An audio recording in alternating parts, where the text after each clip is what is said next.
Empiezo, doctor. La primera pregunta versaría sobre la situación actual de los medios públicos en México. Eh, Salvo su mejor opinión, pareciera que hoy el debate eh, se ubica más en aspectos eh, más concretos, más específicos, como el tema de los derechos de las audiencias, la independencia editorial. Sobre todo porque a partir de 2008, con el cambio de gobierno, hubo como una gran expectativa en esta materia, ¿no? Antes como que el debate era sobre los medios públicos contra el duopolio televisivo, lo cual no significa que el duopolio haya terminado, quizás hasta se haya fortalecido más, pero como que el debate ahora se centra más en estos temas y más cuando desde el propio sistema público de radiodifusión pareciera que ahora los medios públicos están al servicio del Estado, más que de corporaciones privadas. Entonces, no sé cuál sea su punto de vista. Y quisiera preguntarle, aprovechando la coyuntura en la que estamos, ¿cuál sería como la perspectiva hacia el próximo sexenio en el supuesto de que persista Morena o en un eventual triunfo del Frente Amplio? En dos escenarios. Sí, es un tema Bueno, un poco amplio, pero con toda la sí, libertad, usted dígame cómo lo puede trato ver. intento responder con mucho gusto. Eh, la situación actual de los medios públicos. Bueno, durante muchos años el país y sus grupos de la sociedad más activos se empeñaron en construir sistemas, hablo en plural porque quizá no era uno solo de medios públicos. Usted conoce bien el proceso de la reforma constitucional y la reforma legal de hace 10 años. Posteriormente se empezaron a afinar las reglas para los medios públicos y, en fin, como resultado de de todo ese amplio periodo de desarrollo con penurias, de aceptación por parte de la sociedad, de reconocimiento público por parte de los ciudadanos de estos medios, y de construcción de un esquema o de varios que eran distintos a los de los medios privados, comenzamos a tener medios de carácter público que se distinguían, como lo han dicho los autores especializados en estos temas, por tres grandes características. Primero, porque son medios financiados con recursos públicos, aunque esto no cancela la posibilidad de que tengan recursos de otra índole. En segundo lugar, porque son manejados por el gobierno, aunque es deseable que sus autoridades sean designadas por mecanismos que garanticen que no dependen del gobierno en turno. Y en tercer lugar, porque han sido medios que al menos de manera hipotética y en el papel han tenido vinculación formal con la sociedad a través de consejos consultivos, defensores de audiencias, etcétera. Bueno, estos medios empezaron a asegurar su independencia respecto del gobierno, no respecto del Estado. Los medios públicos siempre han de estar al servicio del Estado, pero hay que entender que el Estado es un conjunto de instituciones, una de las cuales es el gobierno federal, y si están al servicio del Estado, entonces tienen que estar al servicio de lo que representa ese Estado, que es de la sociedad. No tienen por qué estar al servicio de una secretaría, de un presidente o de un gobernante en particular, ni de un gobernador en el caso de los medios de los estados, ni de un rector en el caso de los medios de las universidades.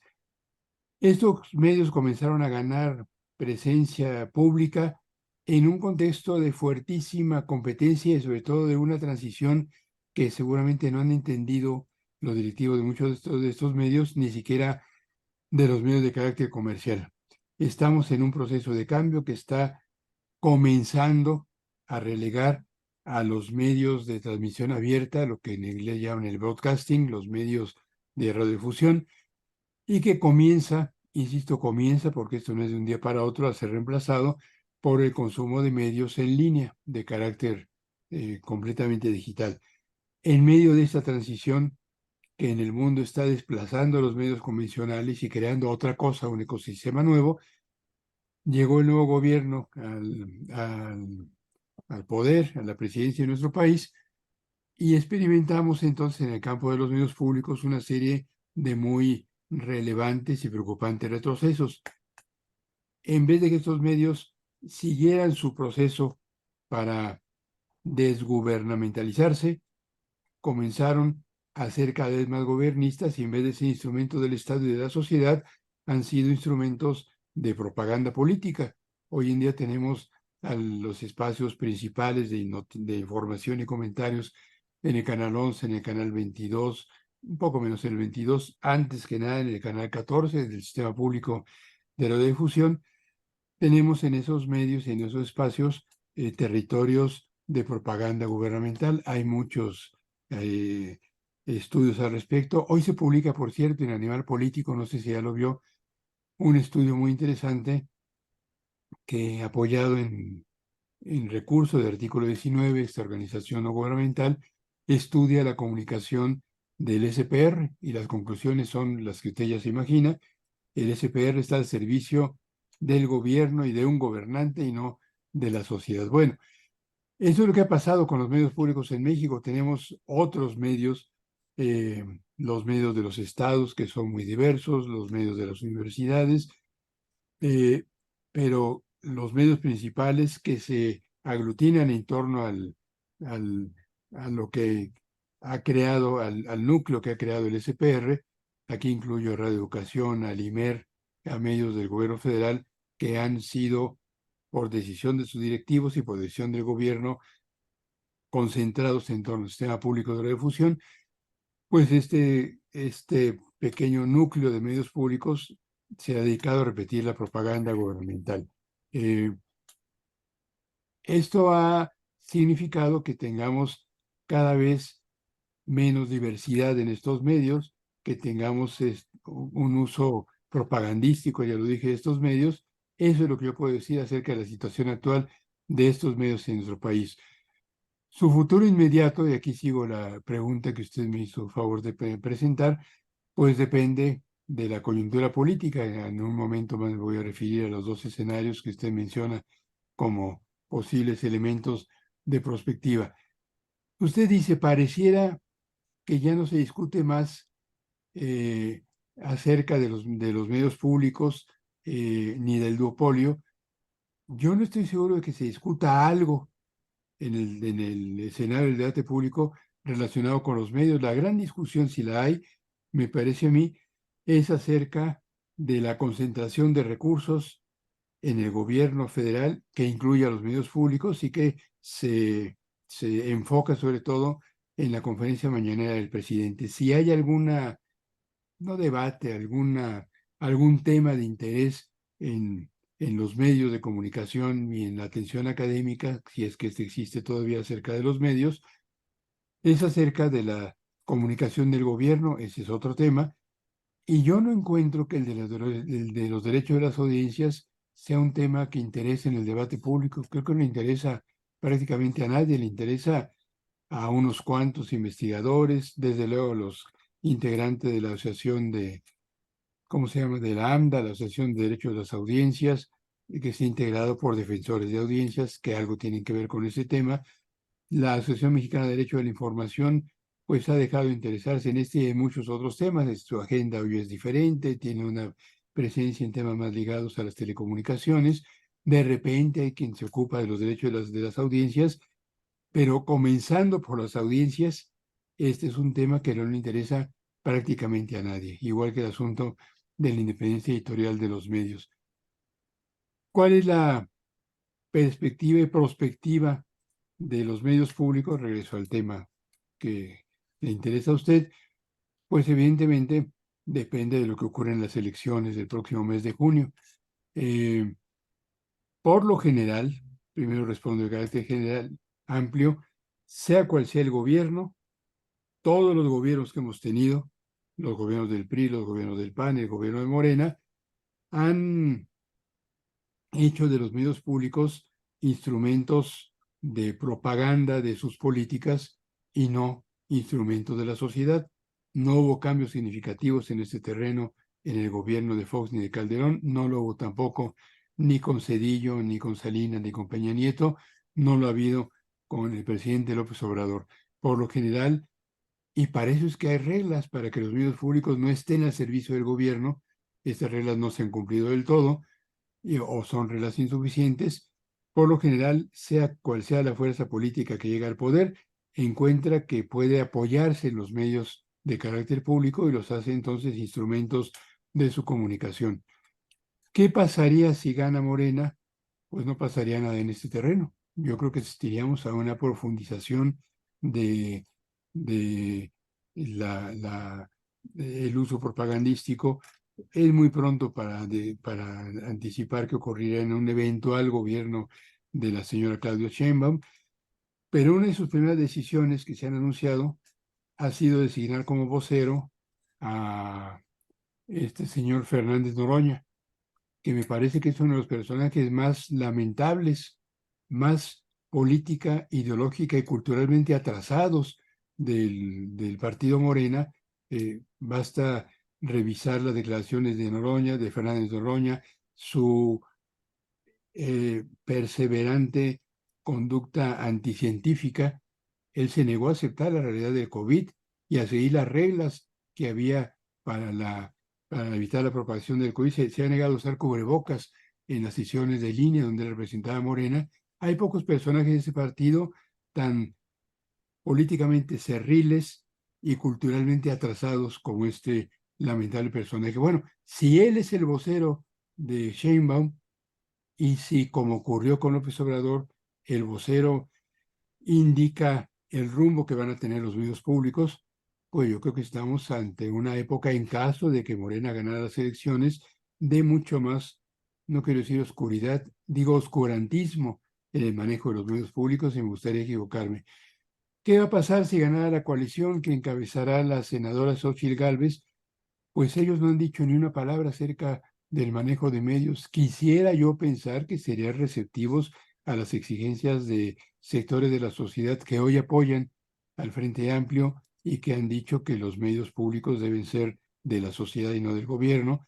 Quisiera recordar que entre quienes respaldan el Frente Amplio hay personajes como Guadalupe Acosta Naranjo, que fue de los más notorios dirigentes políticos que introdujeron a la actual legislación, que es muy insuficiente, pero ya está para las telecomunicaciones y la radiodifusión, el apartado sobre medios públicos. Fue un proceso que yo presencié muy de cerca y por eso lo puedo afirmar, pero todo está por verse. El escenario sigue siendo absolutamente incierto y abierto, es lo que le puedo decir. Gracias, maestro. Pues esto voy a llevar a una pregunta que quizá dejemos para el final sobre cuál sería entonces como la perspectiva para los ciudadanos en cuanto a ejercer su derecho a la información y que se ejerza también plenamente la libertad de expresión en un escenario donde los medios públicos van a seguir siendo medios gubernamentales, por lo visto. Puede Este, ser. También esto depende de la exigencia de la sociedad y de la sensibilidad que tenga el gobierno. Si uno de los temas más cuestionados en el gobierno Morena ha sido la patrimonialización que ha ejercido este gobierno en los medios públicos, pudiera ser, si hay un gobierno diferente y sensible a estos cuestionamientos, que hubiera un manejo distinto. Pero eso está por verse. Muy bien. Maestro, en el tema del fin de los medios, que ya me di cuenta que no es tanto el fin de los medios, sino más bien es como una convergencia entre medios tradicionales o medios concentrados o centralizados y esta comunicación horizontal que viene, que es un poco caótica, porque también acabo de leer un artículo suyo sobre algo así sobre la opinión pública y la opinión publicada, donde aborda el tema un poco como la información caótica que se difunde a través de redes sociales como Twitter o como Facebook, donde todo está como revuelto, ¿no? Información intrascendente y trascendente. En todo este escenario, eh, ¿dónde quedarían los medios públicos? Es decir, entiendo que hay medios públicos que ya tienen sus páginas de Facebook y de Twitter y esto y lo otro, pero tendrían que evolucionar más rápido hacia encontrar a estas nuevas audiencias, estos nuevos sectores, y hasta nuevas herramientas de comunicación. Tendrían que asumir la digitalización como un proceso irreversible que desplaza a la radiodifusión convencional, que establece nuevas formas de comunicación y de interacción entre las personas, que no deja de tener, como usted bien dice, espacios centralizados, y tendrían que preguntarse, yo mismo me lo pregunto, ¿para qué en este escenario deben y pueden servir los medios de carácter público? Yo no tengo una respuesta concluyente a este dilema. Sé que mucha gente dice que los medios públicos son prescindibles. Yo no estoy seguro, pero tampoco digo que son indispensables hoy en día. Sé que hay quienes dicen que deben permanecer, y esto lo dicen sobre todo los gobiernos en turno que encuentran en estos medios instrumentos para el ejercicio mismo del gobierno. Eh, la verdad es que en la discusión internacional no hay una respuesta concluyente.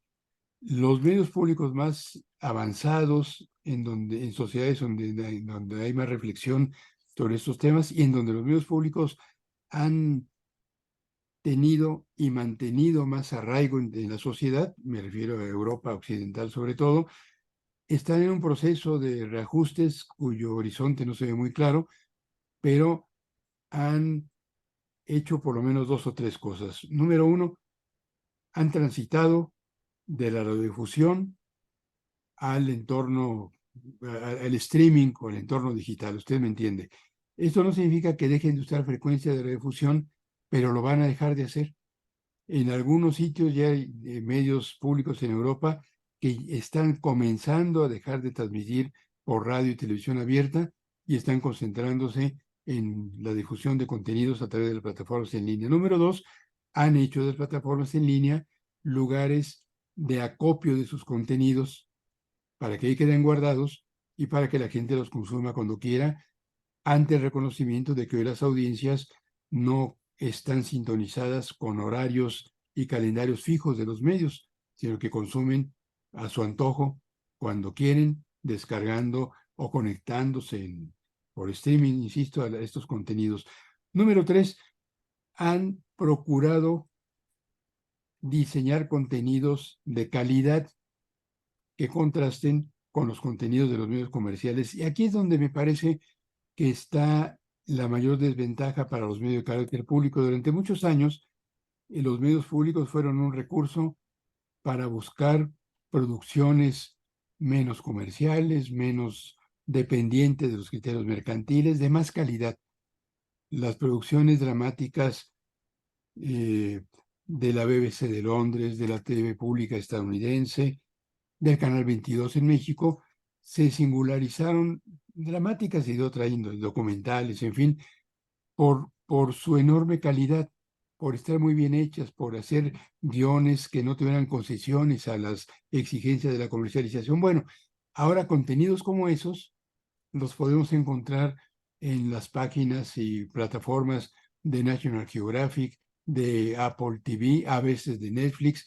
En todas esas plataformas, y hay muchísimas, hay contenidos muy vulgares y deleznables, como si todos fueran de ViX, de Televisa, que mantiene el mismo esquema de producción de telenovelas y programas dramáticos, pero también en todas estas, en Netflix, en Amazon TV, por supuesto en la BBC o en la Dolce Vele, hay contenidos de enorme calidad.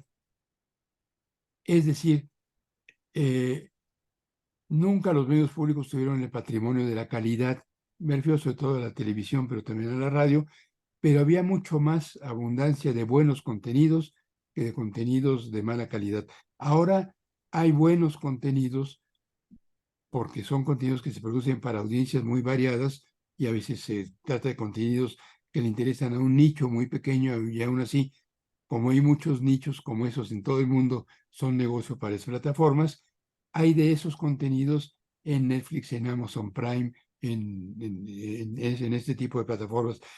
¿Qué sentido tiene entonces que haya medios públicos en un ecosistema en donde hay tantas ofertas, tanta oferta, tantas ofertas, quizá en plural, tan diversas para interés de todos los públicos, a que hay un tema que conduce a veces a decir, ya no hacen falta los medios públicos? Por último, quizás hacen falta para contribuir a equilibrar el mercado de información que suele estar que comience a estar cada vez más saturado por informaciones parciales y por informaciones falsas. Y aquí los medios públicos tienen algo que hacer para asegurar que haya búsqueda y comunicación de noticias, programas de noticias, vaya, que sean plurales, que no muestren una sola cara de los acontecimientos y que estén ceñidos a códigos de ética muy estrictos.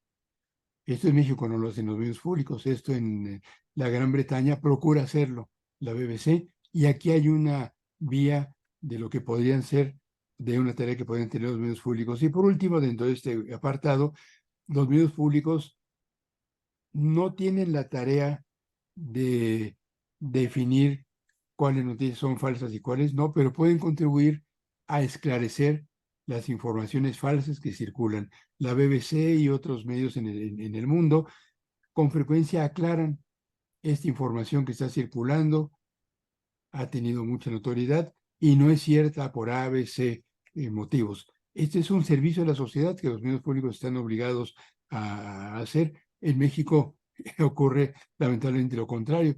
Hay medios públicos como el Canal 14 del SPR que en vez de esclarecer la información contribuye a enmarañarla cada vez más y dicen una gran cantidad de mentiras.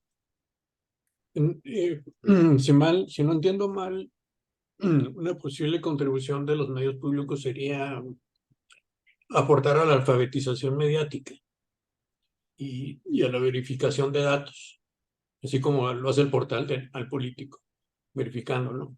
Entiendo que hay otro del gobierno federal que se llama Infodemia, pero precisamente desmienten a su favor. Eso sería como una alternativa para los medios públicos, así lo entiendo. Pero entonces La, no habría la, posibilidad de hacer perdón, contenido, perdón. la alfabetización sí es tarea de los medios públicos. La verificación yo creo que no, sobre todo cuando no son medios cabalmente públicos. Aquí le estamos diciendo público al Canal 14, al SPR, que son en la práctica del gobierno. Cuando el SPR se da la tarea de verificar información, lo hace desde un punto de vista faccioso. No tiene legitimidad pública, no tiene autoridad profesional del SPR para hacer esta verificación porque son un instrumento de propaganda. Por eso me parece que esa tarea de verificación debe ser de instituciones profesionales, privadas, con ayuda de universidades, como lo hace Animal Político. Ellos se pueden equivocar y se les puede señalar. Creo que debe haber observatorios de medios, quizá auspiciados por el Estado, pero no por los medios públicos, que vayan ayudando a la sociedad a definir cuando una noticia es falsa. Esto es un trabajo terriblemente difícil. Tienen que tener apoyo de las plataformas en línea como Facebook y Twitter y otras más, pero no creo que ese en particular deba ser tarea de los medios públicos. En cambio, si es tarea cuando una noticia ya circula, sin convertirse en interventores que digan qué es cierto y qué no, pueden contribuir a aclarar la información ofreciendo datos verificables, ofreciendo hechos ciertos y no mimetizándose a campañas de mentiras.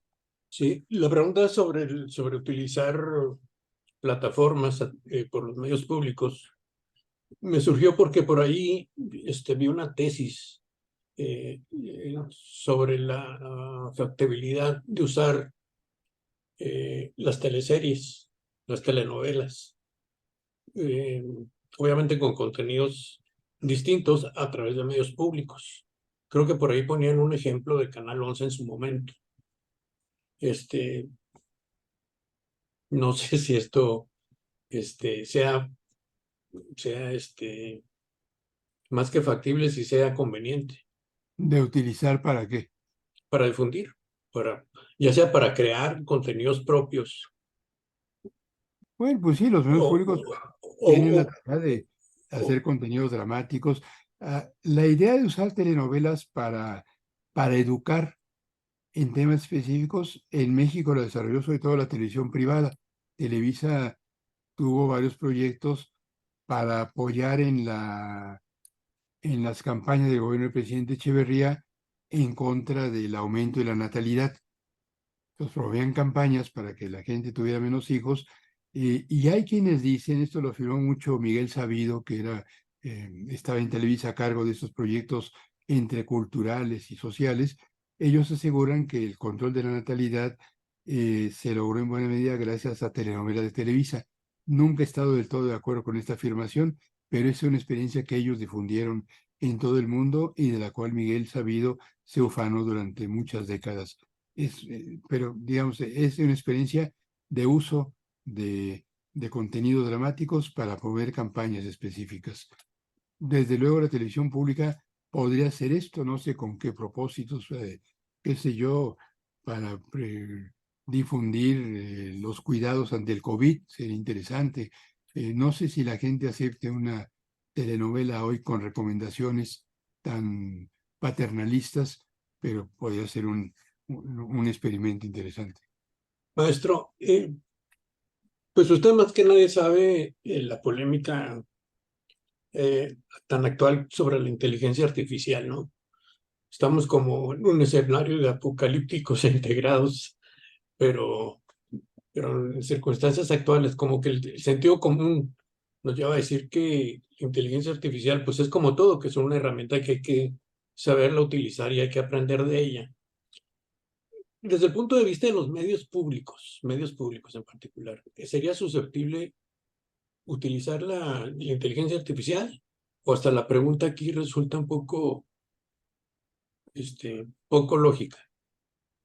No, yo creo que cualquier medio público cuyos directivos y consejos que tengan entienda la necesidad de procurar su propia supervivencia, sintonizarse con las tendencias tecnológicas que hay en la sociedad y estar actualizados, tendría que preguntarse cómo aprovechar la inteligencia artificial y también en qué los puede perjudicar. La inteligencia artificial puede contribuir, como usted sabe, a crear contenidos falsos. Y aquí volvemos al tema de estos contenidos que deben ser esclarecidos. Me preocupa, por ejemplo, las campañas electorales próximas en Estados Unidos y en México, en ese orden. Vamos a tener contenidos generados con inteligencia artificial, no porque esto sea expresamente permitido, sino porque habrá quienes quieran utilizarlo y puede haber mucha confusión.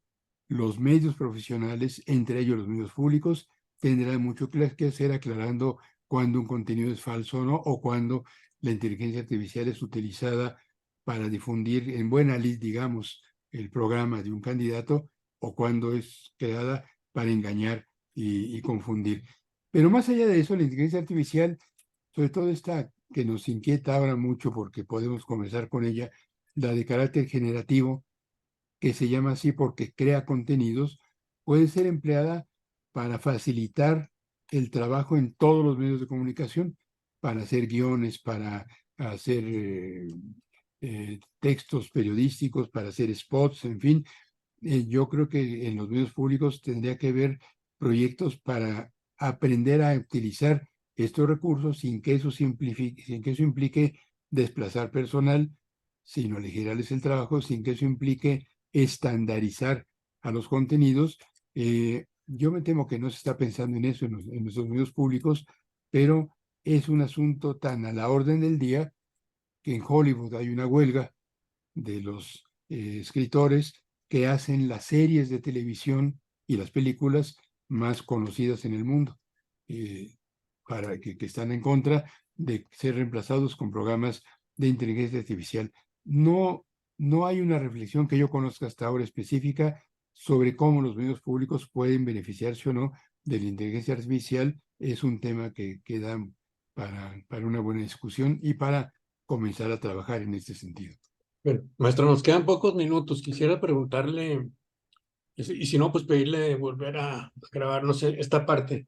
Eh, Sí. ¿Usted considera que es factible, perdón por la pregunta tan local, si es factible y si es conveniente un sistema de medios públicos en Chihuahua? Porque pasa lo que en muchas regiones, ¿no? Que hay un gran porcentaje de población que no está informada por los medios convencionales, pero que al mismo tiempo está sobreinformada, intoxicada, ¿cómo se llama ahora? Infoxicada por las redes, ¿no? Y hay como me parece, una gran área de oportunidad para medios o para otro tipo de contenidos. No sé si a través de medios públicos o sociales o de qué otra manera. Lo vería conveniente y factible. A mí siempre me ha llamado la atención por qué en Chihuahua, a diferencia de muchos estados del país, no hay ese sistema de medios públicos. Hay algo que yo no entiendo de la situación concreta de Chihuahua, quizá la cercanía con Estados Unidos, quizá la enorme dispersión geográfica que tiene un estado con tanta superficie. No lo sé, o quizá es la confianza que ya hay de la gente en los medios comerciales locales, que son los que acaparan las audiencias, eh, pero no entiendo por qué los gobernantes hasta ahora no han promovido desde hace varios sexenios un sistema de medio de esta índole. A lo mejor falta un eje creativo que sea a la vez institucional y cultural, no solo un gobierno, una universidad con potencia suficiente, un centro cultural, no lo sé, estoy eh, pensando en voz alta y especulando, pero me ha llamado la atención por qué en Chihuahua no, y en muchos otros estados sí, ha habido sistemas de medios públicos. Así que no sé si es factible porque no sé por qué no lo ha habido. Tengo esa pregunta que no fue responder antes que nada. Tengo la impresión de que esta iniciativa llega tarde en todo caso. Puede ser un poco extravagante hablar de un sistema de medios públicos cuando en el resto del país y en muchos sitios del mundo hay una retirada de los medios públicos por deficiencias en su administración, por aumento en la competencia, porque hay más contraste con otros medios. Yo me preguntaría, ¿es necesario un sistema de medios públicos? Y a lo mejor hay que preguntarnos si es necesario pensando en si hay que equilibrar la hegemonía de los medios privados, no lo sé, en si hay que procurar que haya contenidos diferentes a los de los medios privados, como no los conozco. Supongo que sí hay esa necesidad, pero no la puedo afirmar. En si hay necesidades de información de la sociedad en Chihuahua que requieran un sistema confiable, a diferencia del, de los medios en los que se informa la gente ahí. Y si estas respuestas son afirmativas, habría que pensar en un sistema de medios públicos, digo lo obvio, pero hay que subrayarlo, que no sea del gobierno. Tendría que ser un medio en el que tuviera confianza la gente. ¿Cómo lograr esta confianza? Pues con una independencia a toda prueba, que no sé si las actuales autoridades del Estado o las próximas, cualesquiera que sean, estén dispuestos a reconocer un sistema de medios públicos que para ser público tuviera que ser completamente autónomo. Eh, Creo que esta pregunta de su investigación, de todo modo, Leoncio, es muy pertinente como ejercicio académico y como ejercicio político también. ¿Es necesario un sistema de medios públicos? ¿Sí o no? ¿Y por qué y cómo? Y entonces, ¿con qué opciones podría construirse? Muy bien. Le agradezco mucho su tiempo, maestro. Muy valiosa su aportación. Pues ojalá Y, que le resulten útiles y, estas y, y lo opiniones. sigo, lo sigo en todas sus publicaciones y me falta el último, el más reciente, Ah, es pero un librito pequeñito que publicó Cari Arena, que es una suerte de reporte de un usuario de inteligencia artificial. muy bien. Le agradezco mucho, maestro. Estamos en Esto es para contacto. una tesis, me decía, ¿verdad? Es una maestría en que se llama Ah, Periodismo y Poder en la bueno, Universidad Autónoma de Chihuahua, a estas alturas, pero más vale tarde que nunca. pues ojalá cuando esté la tesis se pudiera conocer, me interesa mucho. Ojalá que nos visite. Voy a O, proponer o, que, o me la manda en un PDF. cómo no, muy Sí, amable, maestro. me da gusto verlo. Que esté muy bien. Dios. Hasta luego. Gracias.